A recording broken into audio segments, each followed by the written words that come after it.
Em instantes, Jornal do Boris, com Boris Casoy. Um jornal independente e apartidário. Um sobrevoo pelos principais fatos do Brasil e do mundo. Política, economia, cultura e esporte todas as manhãs. O Jornal do Boris começa daqui a pouco, às 8 horas. Enquanto isso, você que assiste pelo YouTube, não deixe de se inscrever no canal. Deixe seu like nos vídeos, seus comentários e lembre-se de ativar o sininho para ser notificado sempre que postarmos um novo vídeo com as análises precisas de Boris Casoy sobre os temas mais importantes do noticiário. Para você que acompanha pelo Facebook, curta a página oficial e deixe seus amigos bem informados, compartilhando sempre nosso conteúdo diário. No Twitter, o perfil oficial de Boris Casoy é o @bcasoyoficial. O Jornal do Boris começa já, às 8 em ponto. Você está convidado também a seguir o perfil oficial no Instagram, buscando por @Jornal do Boris Verdade. Lá você encontra fotos raras, objetos antigos da coleção particular de Boris Casoy e fica por dentro do cotidiano deste jornalista com mais de 60 anos de carreira.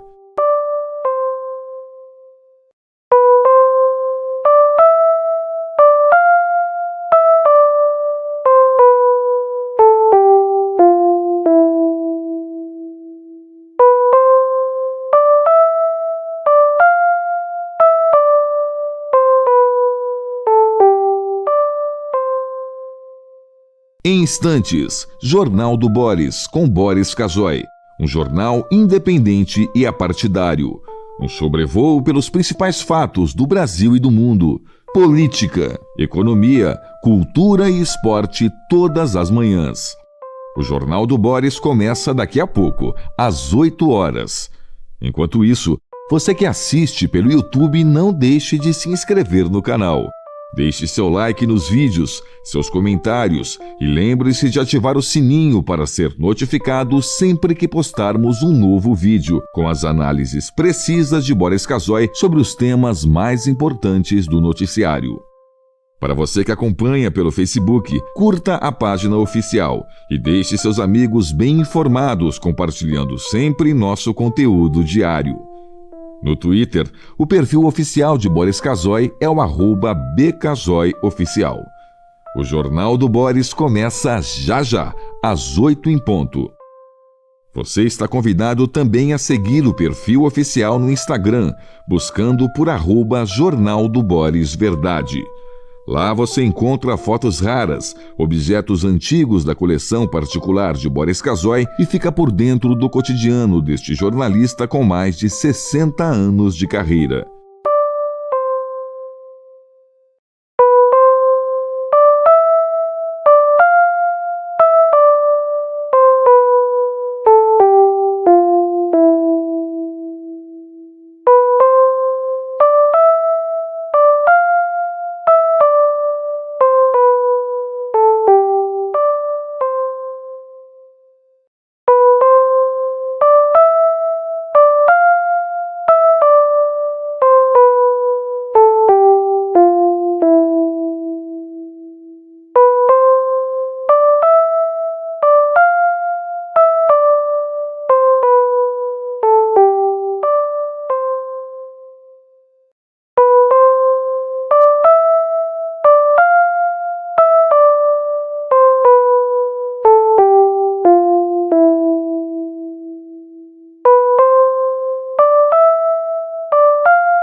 A partir de agora, passando a limpo as notícias do dia no Brasil e no mundo, está no ar o Jornal do Boris. Bom dia, muito bom dia. Está no ar o Jornal do Boris. O Jornal do Boris é um sobrevoo pelos principais acontecimentos do Brasil e do mundo a partir das primeiras páginas dos jornais. Uma segunda-feira triste, com alguns acidentes gravíssimos que acabaram empanando o fim de semana, quase no final do ano dos brasileiros. A queda de um avião no Rio Grande do Sul, que matou uma família inteira, caiu numa rua principal do centro de Gramado, um acidente de ônibus que se chocou com um caminhão em Teófilo Otoni, Minas Gerais, e uma ponte que caiu, uma ponte que liga Tocantins ao Maranhão, que partiu-se, sem que se saibam as razões dos 3 episódios. As polícias estão realizando perícia no sentido de se saber o que aconteceu. No caso do avião, estava sendo pilotado pelo próprio proprietário, que levava a família para Jundiaí. Ele estava voltando desse passeio para Gramado, onde se realizam festas natalinas e de fim de ano, que é muito bonito. Ele estava pilotando o avião, as condições climáticas eram totalmente desfavoráveis, tinha uma chuva forte e neblina, e ele bateu na chaminé de um prédio, de um edifício em Gramado, numa via principal de Gramado, porém na ponta dela, não exatamente no centrão da cidade, mas é a avenida principal da cidade, num de seus extremos. Não se sabe se ele bateu na chaminé no voo, não percebeu a chaminé, ele estava levantando o voo do campo de aviação, do aeroporto da região, ou então ele bateu na chaminé na queda. Houve feridos também em solo, ele bateu numa loja, num pequeno hotel, etc. Se você olha as fotos, fez uma grave razia. E o ônibus que se chocou com um caminhão que transportava pedras, não se sabe também as razões, há suposições de que pode ter se deslocado uma pedra do caminhão e atingido o ônibus, ou que o pneu do ônibus furou. O fato é que o motorista do caminhão está desaparecido, não se sabe por quê, enfim, ele desapareceu, é tido como fugitivo e teve a prisão preventiva decretada. Bom, são tragédias que acabaram empanando esse fim de semana. Se bem que o fim de semana foi chuvoso em São Paulo, houve inundações por toda a região da Grande São Paulo, há mortos pelas chuvas, e também tivemos, então, um fim de semana nada agradável em São Paulo. Eu, por enquanto, não recebi as informações do restante do país, mas são fatos graves, né, que atingem a alma das pessoas. Os brasileiros são solidários e sentem o que aconteceu. Na queda da ponte também houve mortos. Com uma coincidência, há um filmete, um vídeo produzido por um vereador que estava, naquele instante da queda, exatamente mostrando os perigos que a ponte estava oferecendo. Agora eu pergunto, uma ponte que é gigantesca, uma ponte daquele tamanho deve ter um responsável pela construção. Uma ponte desse volume não pode ter sido projetada por um leigo, quer dizer, tem um responsável e é preciso buscar e saber o que aconteceu. Ou pode ser que a ponte esteja mal conservada, o que o vereador de uma das cidades lá que a ponte liga estava mostrando. Mas é algo a ser seriamente como não costuma acontecer, seriamente investigado para verificar a responsabilidade sobre as coisas que acontecem. Aliás, os 3 acidentes que eu coloquei para vocês precisam de investigação profunda e estão sendo submetidos todos já à perícia policial. Deixa eu mostrar para você o jornal Haaretz, que é um jornal de oposição israelense, para a gente tomar conhecimento do que está acontecendo no Oriente Médio e na Síria. Olha aí, novo governante da Síria está prestes a descobrir que derrubar Assad foi parte fácil. A Síria hoje tem grupos étnicos, grupos políticos separados, inimigos entre si, inclusive os curdos. Quer dizer, a Síria está muito dividida e já estava no tempo de Assad, que reprimia essas divisões com mão de ferro. E agora, esse governo que promete democracia, etc., mas as pessoas estão atentas, eles estão dominando uma cidade, se não me engano, Idlib, e a administração que eles impuseram à cidade é uma administração religiosa muçulmana. Eles estão prometendo liberdade religiosa, democracia, mas se suspeita pela história, né, pela origem do grupo e também pela gestão que eles estão fazendo nessa cidade. Mas, de repente, resolveram mudar de ideia. Mas, na verdade, os países, dizem os analistas, que os países fingem acreditar, com o pé sempre atrás, que esse grupo que derrubou Assad vai implantar algo parecido com democracia. Então, tem aqui, primeiro-ministro interino do Líbano visita posições militares no sul do país.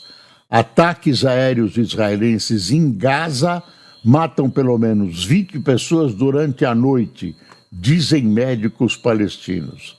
A delegação russa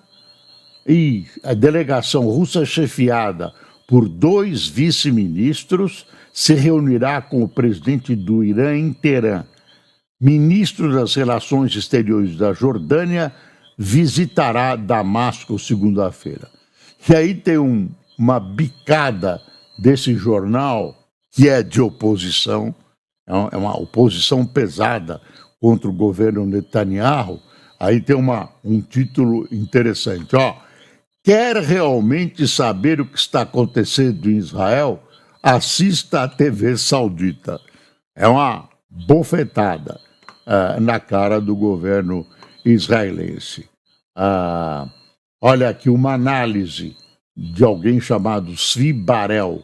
A Síria pode se tornar um protetorado turco, limitando a liberdade de ação de Israel. São conjecturas, né? Olha, está uma espiada nas próprias suspeitas sobre Israel que o Haaretz coloca. Israel está realmente construindo um império em todo o Oriente Médio, que são as acusações dos supostos inimigos de Israel. Está aí a primeira página, algumas notícias do Haaretz, que eu repito, é um jornal de dura oposição em Israel. Está aqui o Globo, né? O site do Globo. Número de mortes e acidentes aéreos aumenta 92% em 2024 e é o maior dos últimos 10 anos. Tem um brilho no esporte brasileiro que o Globo destaca aqui. Conhece? Vale a pena seguir acompanhando João Fonseca, promessa brasileira do tênis, 18 anos, uma série de vitórias importantes no tênis. Hoje a Polícia Federal está realizando nesta manhã a segunda fase da operação chamada Overclean, que investiga um esquema de pagamento de propina envolvendo empresários e agentes públicos. A PF cumpre 10 mandados de busca e apreensão, 4 de prisão preventiva, além de uma ordem de afastamento cautelar de um servidor público. Entre os presos nessa operação está José Marcos Moura, empresário conhecido como Rei do Lixo. Na última semana, o Tribunal Federal da Primeira Região concedeu a soltura ao empresário. A organização criminosa é suspeita de atuar em fraudes licitatórias, desvio de recursos públicos, corrupção e lavagem de dinheiro. Aí você pega os jornais de hoje e vai vendo coisas da segurança pública. Aliás, as 2 manchetes dos principais jornais de São Paulo são sobre segurança pública. O Estadão, diferenças entre governadores e União travam PEC da segurança, e brasileiro, isso é triste, brasileiro teme mais a polícia do que confia nela, aponta a Datafolha. Isso é Na verdade, o que acontece na polícia de agressão, né, de irregularidade, de mortes, etc., é praticado por uma minoria dos policiais, mas que acaba repercutindo amplamente. Agora você tem casos de policiais envolvidos com o PCC, muito da polícia paulista, é uma insegurança medonha. Olha a foto da ponte que eu me referi, que caiu. Olha a foto dos danos provocados pela queda do avião no Rio Grande do Sul, né? E a questão da segurança, deixa eu ver o que a Folha diz. Pesquisa mostra que 51% tem mais medo do trabalho policial. Para 46%, a confiança é maior. Você vê um levantamento do Datafolha, está na página 22. Deixa eu abrir aqui. É interessante a gente dar uma espiada, pelo menos nos itens. Vou fugir um pouco dos números e vamos pegar os itens. Aqui, ó. Medo da polícia supera a confiança entre brasileiros. 51% tem mais medo e 46% mais confiança. É mais ou menos o que aconteceu na última pesquisa. Mais medo tem 51%, mais confiança 46%.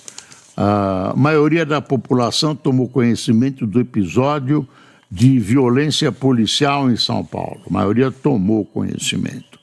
Entre a parcela que tomou conhecimento da violência, a maioria tem mais medo da polícia.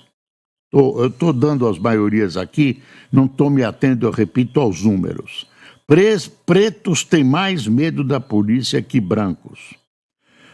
Mulheres e homens têm percentuais próximos. Eleitores de Lula temem polícia mais que eleitores de Bolsonaro.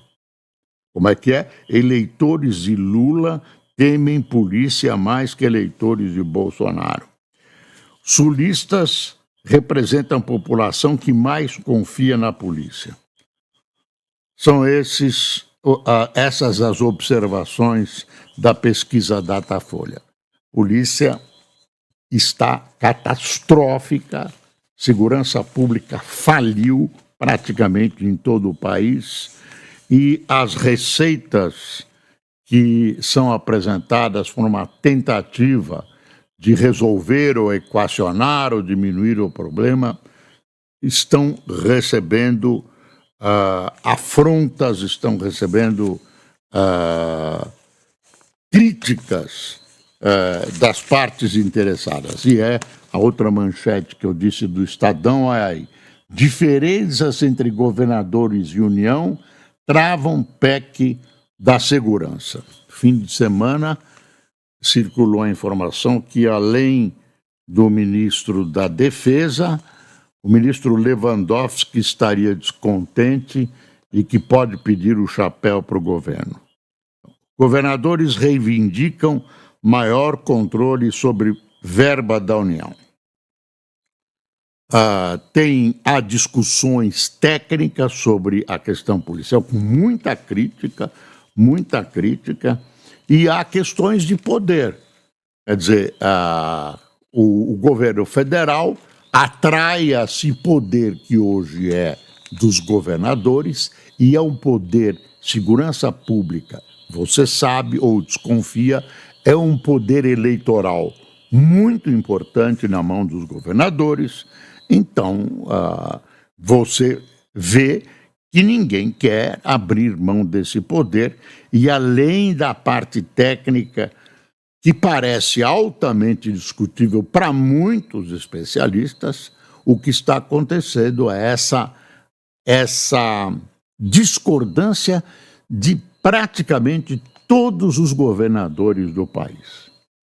Aí tem uma coisa aqui do governo que está na parte de economia. Eu estou saindo da economia da segurança para a economia, mas está aqui, eu já vou ler para você.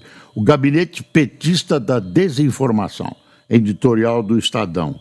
Numa ofensiva claramente coordenada, o governo petista inventa que o país está sob ataque especulativo dos inimigos do Brasil e que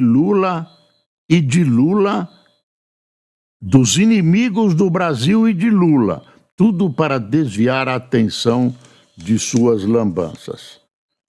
O Estadão se estriba na informação que o próprio futuro presidente do Banco Central, Galípolo, reconheceu que não há uma ofensiva, um ataque especulativo contra o governo petista. Aí desmanchou essa versão, que é do presidente Lula e que veste muito bem a informação de que o governo não tem responsabilidade nenhuma nisso. Eu estava falando de segurança, caí na economia e quero mostrar uma coisa para você da economia. A Folha fez um editorial de primeira página no domingo sobre a economia. Quando o jornal, a Folha, resolve fazer um editorial de primeira página, é uma ampliação da posição do jornal. É um agravamento da posição do jornal, reservada para assuntos de grande importância nacional. Aí o editorial é o seguinte: a conta do almoço grátis chega cedo ou tarde? Apenas se abandonar a gastança, Lula terá condições de concluir seu mandato sem pôr em risco a estabilidade macroeconômica. Olha aí.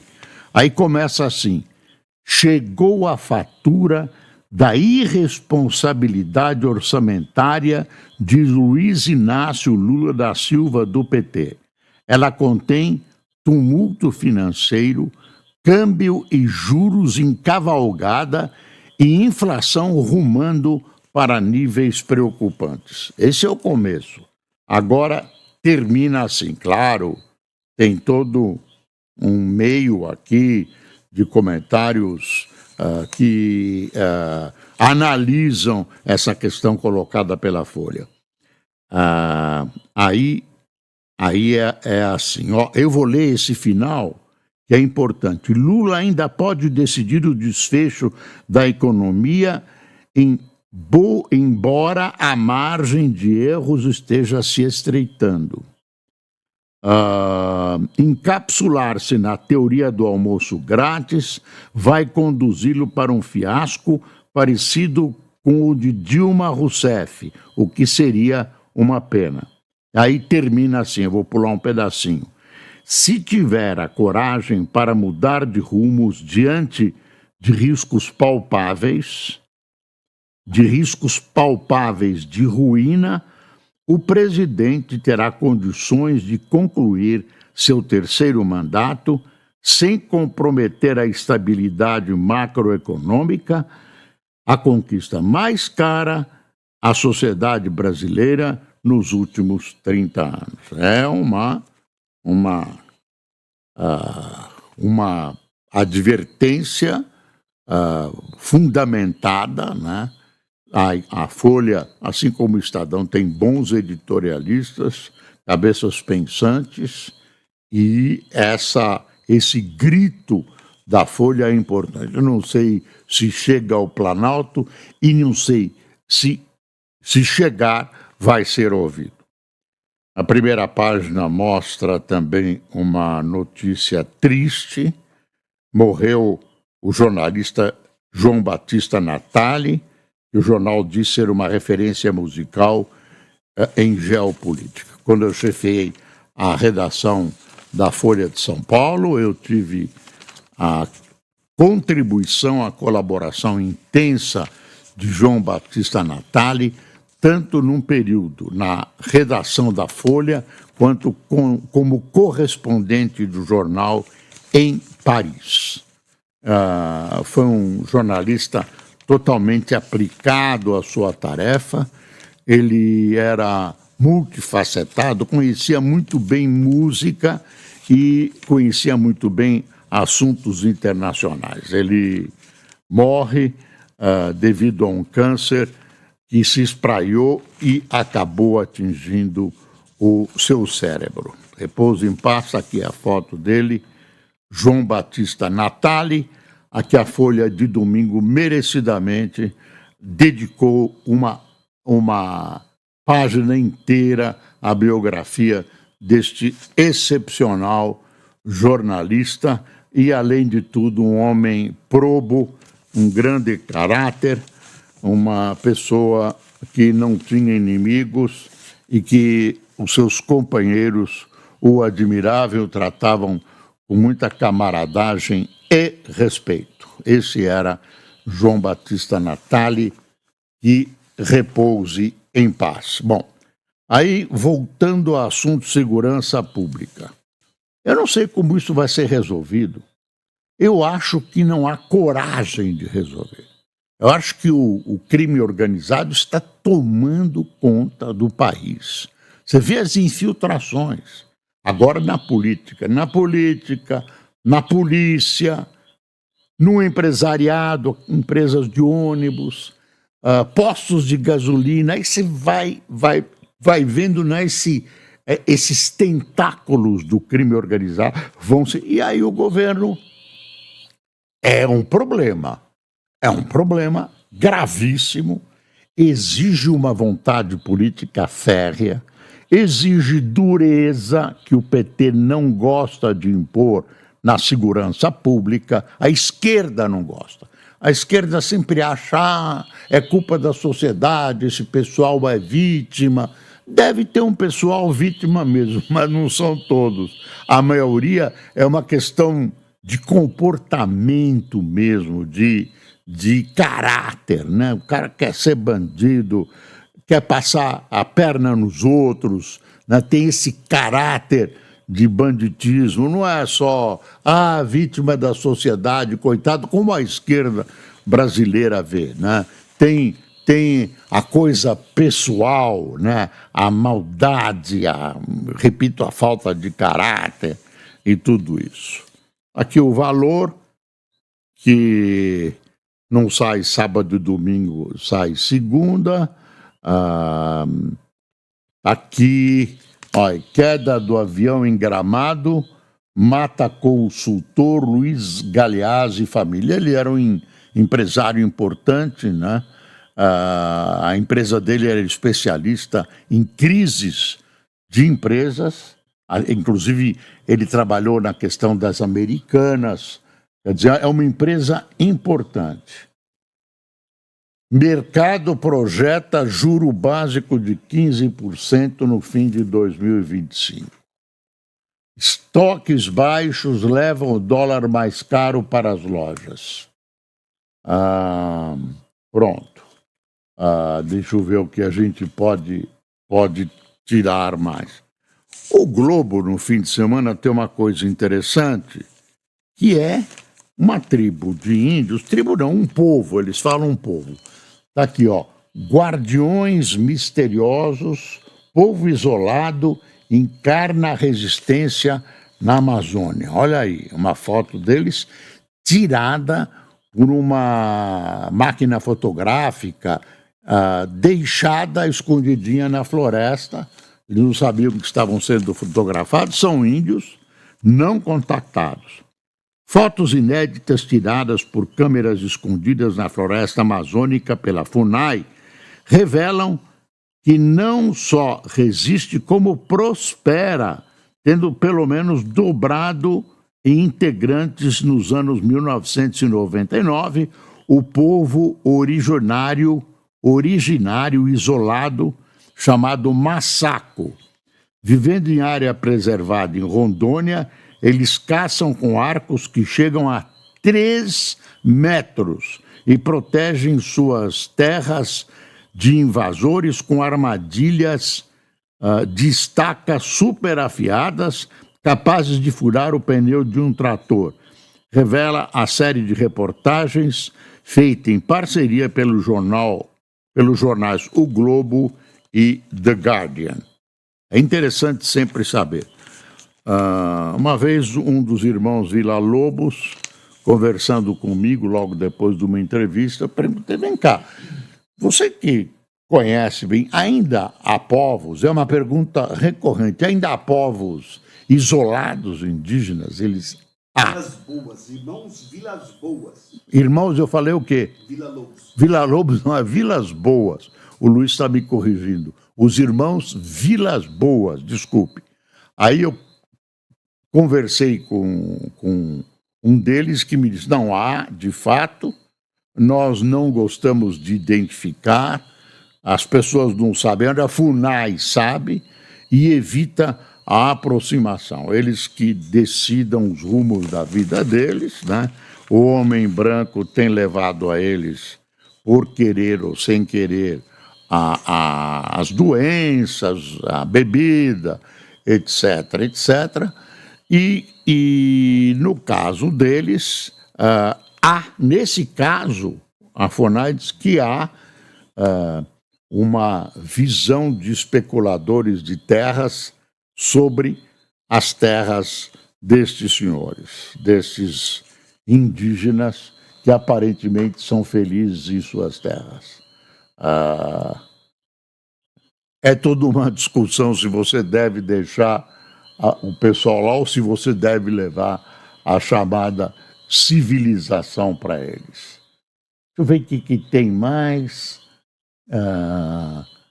Biden comulta apenas de 37 condenados à morte. Tem uma história aqui do Trump dizendo que vai retomar o canal do Panamá, você viu? E deve retomar na marra, porque os Estados Unidos devolveu o canal do Panamá para o Panamá. Agora é do Panamá. Ele disse, não, estão cobrando muito caro. E outra coisa, a China está lá se envolvendo no canal do Panamá, que é uma passagem por onde são transportados 5% de toda a economia mundial e são pedra angular para os Estados Unidos. O Trump está assustando a todos nós. Ele podia ajudar a resolver o problema da segurança pública aqui, que precisa de um maluco que tenha força e vontade política. Estou brincando, hein?